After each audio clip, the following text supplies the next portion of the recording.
Software job వస్తే పెళ్లికి ఎన్ని కండిషన్లో తెలుసా? ఎస్, ఈ వీడియోలో మనం మాట్లాడుకుందాము. చాలా కొత్త కొత్త కండిషన్స్ ఎప్పటికప్పుడు అప్డేటెడ్ వస్తున్నాయి. సో కొంతమంది ఆడపిల్లల తల్లిదండ్రులు ఎవరైతే ఉన్నారో గొంతం కోరికలు ఎక్కువైపోతామని చెప్పొచ్చు, లేకపోతే ముందు జాగ్రత్త చర్య అని కూడా అనుకోవచ్చు మేబీ. సో అయితే ఈ వీడియోలో దాని గురించి డిస్కస్ చేసుకుందాం. కొత్తగా వచ్చిన కండిషన్స్ ఏంది, ఎవరైనా పెళ్లి కోసం చూస్తా ఉంటే వాళ్ళందరి కండిషన్స్ తెలుసుకోవాలి. సో ఇనిషియల్ గా ఏంటి అంటే, అసలు సాఫ్ట్వేర్ జాబ్ లేకపోతే పిల్లని ఇచ్చే పరిస్థితి లేదు.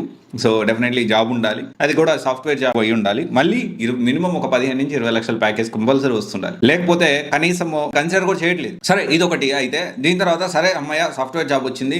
సాఫ్ట్వేర్ జాబ్ వచ్చినాక మంచిగా 4-5 సంవత్సరాలు కష్టపడ్డాము. సో ఒక 15 LPA వరకు వచ్చింది. 15 LPA వరకు వచ్చి అమ్మయ్య ఇప్పుడు మంచిగా పెళ్లి చేసుకుని లైఫ్ లో మంచిగా ఒక ఫ్యామిలీ ప్రోగ్రెస్ ఉంటుంది అనుకుంటే పొరపాటే. అసలైన కండిషన్స్ ఇప్పుడే మొదలవుతాయి. ఓకే, సో దాంట్లో ఫస్ట్ ఏంటి అంటే సివిల్ స్కోర్ ఉండాలి. సరే, సివిల్ స్కోర్ గురించి పక్కన పెట్టి ఫస్ట్ మనకి ఇల్లు ఉండాలి. హైదరాబాద్ లో కానీ మనం ఎక్కడైతే ఉంటున్నాం బెంగళూరులో కానీ అక్కడ మనకి ఇల్లు ఉండాలి. ఒకవేళ ఇల్లు లేకపోయినా త్వరలో మనం ఇల్లు కొనుక్కుంటాం అనే అష్యూరెన్స్, ఒక ప్రామిస్ అనేది వాళ్ళకి ఇవ్వాలి. ఆ తర్వాత సివిల్ స్కోర్ ఉండాలి. ఇల్లు ఉంటే సరిపోదు, సివిల్ స్కోర్ ఉండాలి. అండ్ ఇంకో కండిషన్ ఏంటి అంటే అబ్బాయి వాళ్ళ తల్లిదండ్రులు దూరంగా ఉండాలి.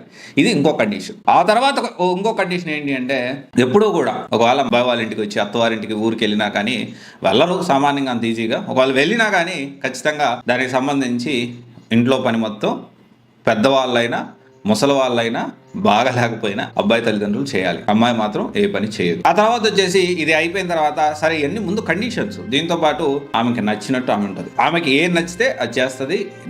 నెలకు ఒక వారం 10 రోజులు లేకపోతే 20 రోజులు 30 రోజులు వాళ్ళ ఇంటికి వెళ్తుంది వస్తుంది. సో నువ్వు క్వశ్చన్ చేయకూడదు. ఇవన్నీ కండిషన్స్ అనుకోవచ్చు, ఇవన్నీ మీ పర్సనల్ లైఫ్ లో అంటే సో అనుకోవచ్చు. ఎక్కడైనా కానీ జనరల్ గా ఏంటి అంటే ఇప్పుడున్న ఆడపిల్లలు ఆల్మోస్ట్ ఇలాగే ఉన్నారు. సరే, ఈ కండిషన్స్ అన్ని ఒప్పుకుంటే తర్వాత నెక్స్ట్ కండిషన్ ఏంటి అంటే జీతం మొత్తం తీసుకెళ్లి ఈ అమ్మాయికే ఇవ్వాలి. ఆ తర్వాత వచ్చేసి ఏంటి అంటే హెల్త్ సర్టిఫికేట్ ఉండాలి. నిజంగా ఇవన్నీ ఒక్కొక్కరు అంటే ఒక్కరు అన్ని కండిషన్స్ పెడుతున్నారని కాదు, కానీ ఒక్కొక్క సందర్భంలో ఒక్కొక్క అమ్మాయి, కొంతమంది అమ్మాయిలు, అందరూ కాదు కొంతమంది అమ్మాయిలు ఇలాంటి కండిషన్స్ పెడతా ఉన్నారు.